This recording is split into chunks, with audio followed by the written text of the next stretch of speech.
श्रीशिवेन कृतं विष्णुस्तोत्रम्।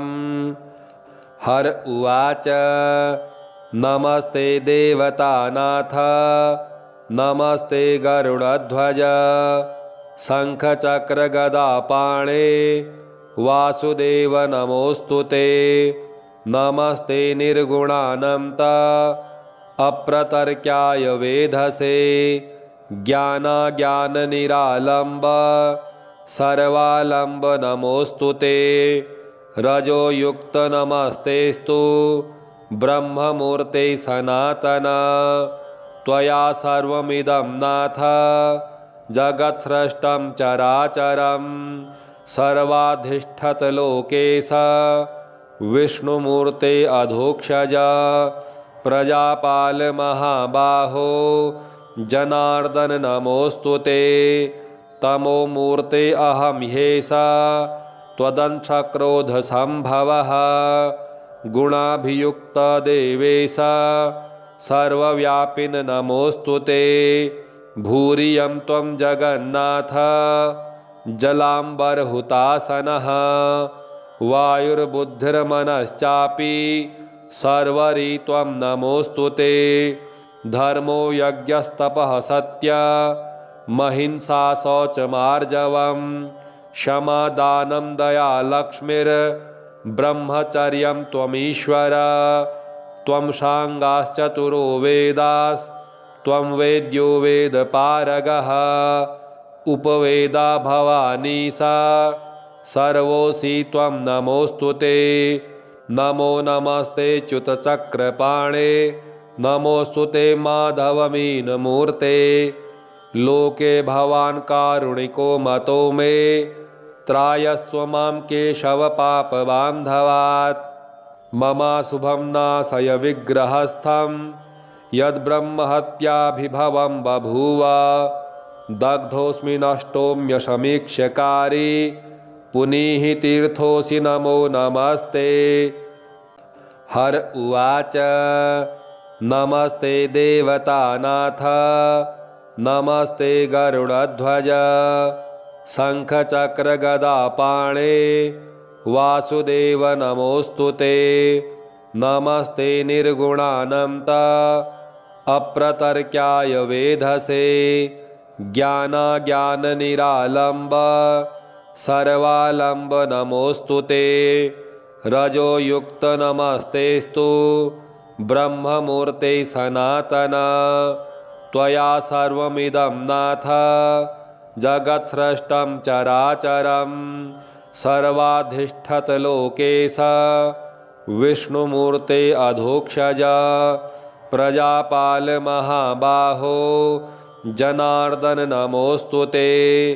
तमोमूर्ते अहं ह्येषा त्वदंशक्रोधसम्भवः गुणाभियुक्त देवेश सर्वव्यापिन नमोऽस्तु ते।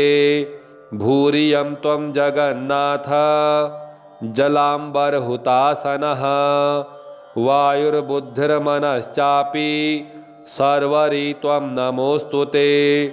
धर्मो यज्ञस्तपः सत्य महिंसा शौचमार्जवं क्षमा दानं दया लक्ष्मीर्ब्रह्मचर्यं त्वमीश्वर। त्वं साङ्गाश्चतुरो वेदास्त्वं वेद्यो वेदपारगः उपवेदा भवानी सा सर्वोऽसि त्वं नमोऽस्तु ते। नमो नमस्ते च्युतचक्रपाणे नमोऽस्तु ते माधवमीनमूर्ते। लोके भवान् कारुणिको मतो मे त्रायस्व मां केशव पापबान्धवात्। ममाशुभं नाशय विग्रहस्थं यद्ब्रह्महत्याभिभवं बभूव। दग्धोऽस्मि नष्टोऽम्यसमीक्ष्यकारी पुनीः तीर्थोऽसि नमो नमस्ते। हर उवाच नमस्ते देवतानाथ नमस्ते गरुडध्वज शङ्खचक्रगदापाणे वासुदेव नमोऽस्तु ते। नमस्ते निर्गुणानन्त अप्रतर्क्याय वेधसे ज्ञानाज्ञाननिरालम्ब सर्वालम्ब नमोऽस्तु ते। रजोयुक्त नमस्तेस्तु ब्रह्ममूर्ते सनातन। त्वया सर्वमिदं नाथ जगत्सृष्टं चराचरं। सर्वाधिष्ठत लोकेश विष्णुमूर्ते अधोक्षज। प्रजापाल महाबाहो जनार्दन नमोऽस्तु ते। तमोमूर्ते अहं ह्येष त्वदंशक्रोधसम्भवः। गुणाभियुक्त देवेश सर्वव्यापिन नमोऽस्तु ते। भूरियं त्वं जगन्नाथ जलाम्बरहुतासनः। वायुर्बुद्धिर्मनश्चापि सर्वरी त्वं नमोऽस्तु ते। धर्मो यज्ञस्तपः सत्यमहिंसा शौचमार्जवम्। क्षमा दानं दया लक्ष्मीर्ब्रह्मचर्यं त्वमीश्वर। त्वं साङ्गाश्चतुरो वेदास्त्वं वेद्यो वेदपारगः। उपवेदा भवानी सा सर्वोऽसि त्वं नमोऽस्तु ते। नमो नमस्ते च्युतचक्रपाणे नमोऽस्तु ते माधवमीनमूर्ते। लोके भवान् कारुणिको मतो मे त्रायस्व मां केशवपापबान्धवात्। ममाशुभं नाशय विग्रहस्थं यद्ब्रह्महत्याभिभवं बभूव। दग्धोऽस्मि नष्टोऽम्यसमीक्ष्यकारी पुनीः तीर्थोऽसि नमो नमस्ते। हर उवाच नमस्ते देवतानाथ नमस्ते गरुडध्वज। शङ्खचक्रगदापाणे वासुदेव नमोऽस्तु ते। नमस्ते निर्गुणानन्त अप्रतर्क्याय वेधसे। ज्ञानाज्ञाननिरालम्ब सर्वालम्ब नमोऽस्तु ते। रजोयुक्त नमस्तेस्तु ब्रह्ममूर्ते सनातन। त्वया सर्वमिदं नाथ जगत्सृष्टं चराचरं। सर्वाधिष्ठत लोकेश विष्णुमूर्ते अधोक्षज। प्रजापाल महाबाहो जनार्दन नमोऽस्तु ते। तमोमूर्ते अहं ह्येष त्वदंशक्रोधसम्भवः। गुणाभियुक्त देवेश सर्वव्यापिन नमोऽस्तु ते। भूरियं त्वं जगन्नाथ जलाम्बरहुतासनः। वायुर्बुद्धिर्मनश्चापि सर्वरी त्वं नमोऽस्तु ते। धर्मो यज्ञस्तपः सत्यमहिंसा शौचमार्जवम्। क्षमा दानं दया लक्ष्मीर्ब्रह्मचर्यं त्वमीश्वर। त्वं साङ्गाश्चतुरो वेदास्त्वं वेद्यो वेदपारगः। उपवेदा भवानी सा सर्वोऽसि त्वं नमोऽस्तु ते। नमो नमस्ते च्युतचक्रपाणे नमोऽस्तु ते माधवमीनमूर्ते। लोके भवान् कारुणिको मतो मे त्रायस्व मां केशवपापबान्धवात्। ममाशुभं नाशय विग्रहस्थं यद्ब्रह्महत्याभिभवं बभूव। दग्धोऽस्मि नष्टोऽम्यसमीक्ष्यकारी पुनीः तीर्थोऽसि नमो नमस्ते। हर उवाच नमस्ते देवतानाथ नमस्ते गरुडध्वज। शङ्खचक्रगदापाणे वासुदेव नमोऽस्तु ते। नमस्ते निर्गुणानन्त अप्रतर्क्याय वेधसे। ज्ञानाज्ञाननिरालम्ब सर्वालम्ब नमोऽस्तु ते। रजोयुक्त नमस्तेस्तु ब्रह्ममूर्ते सनातन। त्वया सर्वमिदं नाथ जगत्सृष्टं चराचरं। सर्वाधिष्ठत लोकेश विष्णुमूर्ते अधोक्षज। प्रजापाल महाबाहो जनार्दन नमोऽस्तु ते। तमो मूर्ते अहं ह्येषा त्वदंशक्रोधसम्भवः गुणाभियुक्त देवेश सर्वव्यापिन नमोऽस्तु ते भूरियं त्वं जगन्नाथ जलाम्बरहुतासनः वायुर्बुद्धिर्मनश्चापि सर्वरी त्वं नमोऽस्तु ते धर्मो यज्ञस्तपः सत्य महिंसा शौचमार्जवं क्षमा दानं दया लक्ष्मीर्ब्रह्मचर्यं त्वमीश्वर त्वं साङ्गाश्चतुरो वेदास्त्वं वेद्यो वेदपारगः उपवेदा भवानी सा सर्वोऽसि त्वं नमोऽस्तु ते नमो नमस्ते च्युतचक्रपाणे नमोऽस्तु ते माधवमीनमूर्ते लोके भवान् कारुणिको मतो मे त्रायस्व मां केशवपापबान्धवात् ममाशुभं नाशय विग्रहस्थं यद्ब्रह्महत्याभिभवं बभूव दग्धोऽस्मि नष्टोऽम्यशमीक्ष्यकारी पुनीहि तीर्थोऽसि नमो नमस्ते।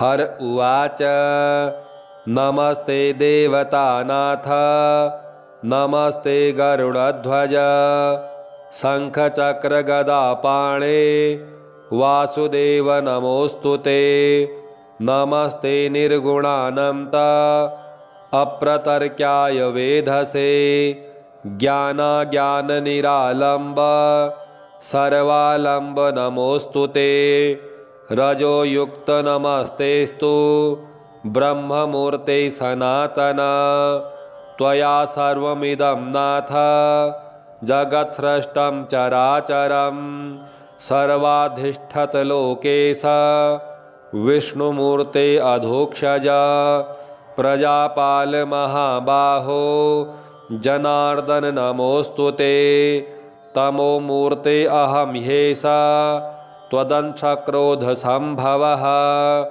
गुणाभियुक्त देवेश सर्वव्यापिन नमोऽस्तु ते भूरियं त्वं जगन्नाथ जलाम्बरहुतासनः वायुर्बुद्धिर्मनश्चापि सर्वरी त्वं नमोऽस्तु ते धर्मो यज्ञस्तपः सत्य महिंसा शौचमार्जवं क्षमा दानं दया लक्ष्मीर्ब्रह्मचर्यं त्वमीश्वर त्वं साङ्गाश्चतुरो वेदास्त्वं वेद्यो वेदपारगः उपवेदा भवानी सा सर्वोऽसि त्वं नमोऽस्तु ते नमो नमस्ते च्युतचक्रपाणे नमोऽस्तु ते माधवमीनमूर्ते लोके भवान् कारुणिको मतो मे त्रायस्व मां केशवपापबान्धवात्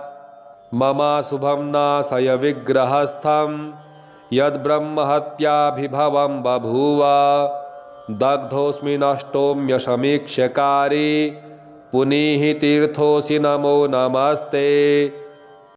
हर उवाच नमस्ते देवतानाथ नमस्ते गरुडध्वज शङ्खचक्रगदापाणे वासुदेव नमोऽस्तु ते नमस्ते निर्गुणानन्त अप्रतर्क्याय वेधसे ज्ञानाज्ञाननिरालम्ब सर्वालम्ब नमोऽस्तु ते रजोयुक्त नमस्तेस्तु ब्रह्ममूर्ते सनातन त्वया सर्वमिदं नाथ जगत्सृष्टं चराचरं सर्वाधिष्ठतलोकेश विष्णुमूर्ते अधोक्षज प्रजापाल महाबाहो जनार्दन नमोऽस्तु ते तमो मूर्ते अहं ह्येषा त्वदंशक्रोधसम्भवः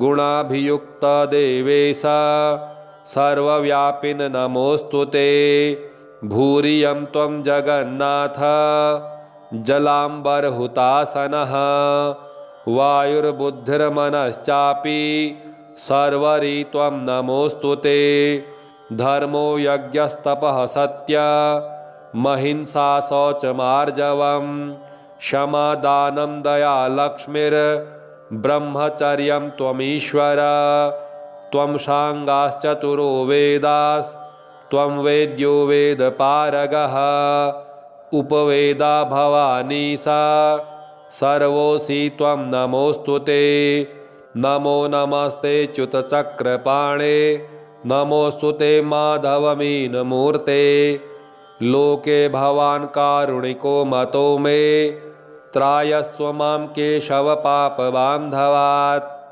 ममाशुभं नाशय विग्रहस्थं यद्ब्रह्महत्याभिभवं बभूव दग्धोऽस्मि नष्टोऽम्यशमीक्ष्यकारी पुनीः तीर्थोऽसि नमो नमस्ते। हर उवाच नमस्ते देवतानाथ नमस्ते गरुडध्वज शङ्खचक्रगदापाणे वासुदेव नमोऽस्तु ते नमस्ते निर्गुणानन्त अप्रतर्क्याय वेधसे ज्ञानाज्ञाननिरालम्ब सर्वालम्ब नमोऽस्तु ते रजोयुक्त नमस्तेस्तु ब्रह्ममूर्ते सनातन त्वया सर्वमिदं नाथ जगत्सृष्टं चराचरं सर्वाधिष्ठत लोकेश विष्णुमूर्ते अधोक्षज प्रजापाल महाबाहो जनार्दन नमोऽस्तु ते तमोमूर्ते अहं ह्येष त्वदंशक्रोधसम्भवः गुणाभियुक्त देवेश सर्वव्यापिन नमोऽस्तु ते भूरियं त्वं जगन्नाथ जलाम्बरहुतासनः वायुर्बुद्धिर्मनश्चापि सर्वरी त्वं नमोऽस्तु ते धर्मो यज्ञस्तपः सत्य महिंसा शौचमार्जवम् क्षमा दानं दया लक्ष्मीर्ब्रह्मचर्यं त्वमीश्वर त्वं सांगाश्चतुरो वेदास्त्वं वेद्यो वेदपारगः उपवेदा भवानी सा सर्वोऽसि त्वं नमोऽस्तु ते नमो नमस्ते च्युतचक्रपाणे नमोऽस्तु ते माधवमीनमूर्ते लोके भवान् कारुणिको मतो मे त्रायस्व मां केशवपापबान्धवात् ममाशुभं नाशय विग्रहस्थं यद्ब्रह्महत्याभिभवं बभूव दग्धोऽस्मि नष्टोऽम्यशमीक्ष्यकारी पुनीः तीर्थोऽसि नमो नमस्ते।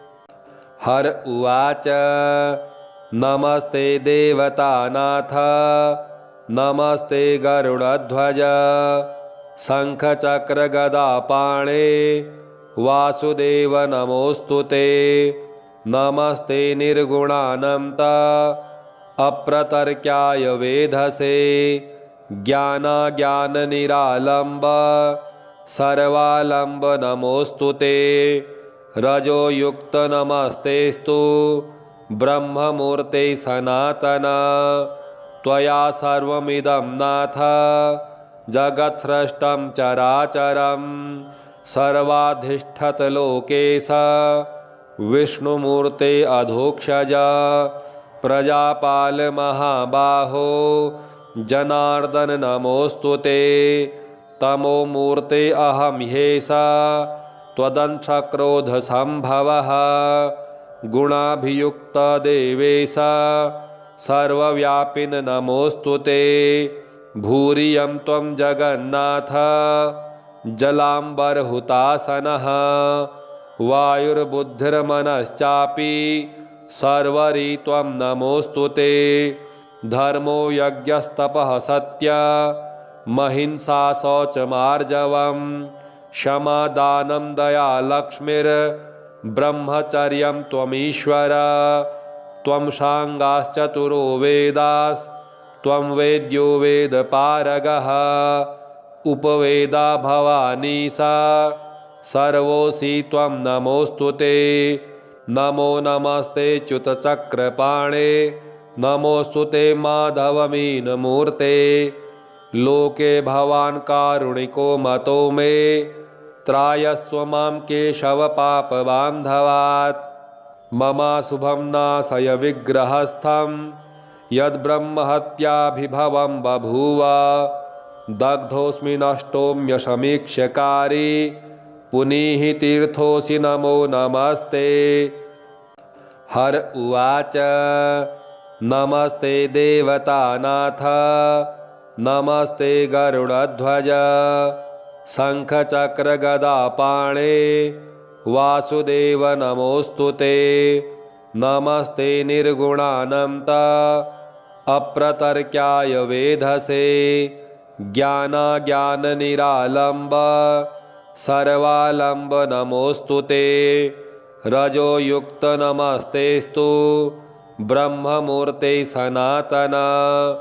त्वया सर्वमिदं नाथ जगत्सृष्टं चराचरं। सर्वाधिष्ठत लोकेश विष्णुमूर्ते अधोक्षज। प्रजापाल महाबाहो जनार्दन नमोऽस्तु ते। तमोमूर्ते अहं ह्येष त्वदंशक्रोधसम्भवः। गुणाभियुक्त देवेश सर्वव्यापिन नमोऽस्तु ते।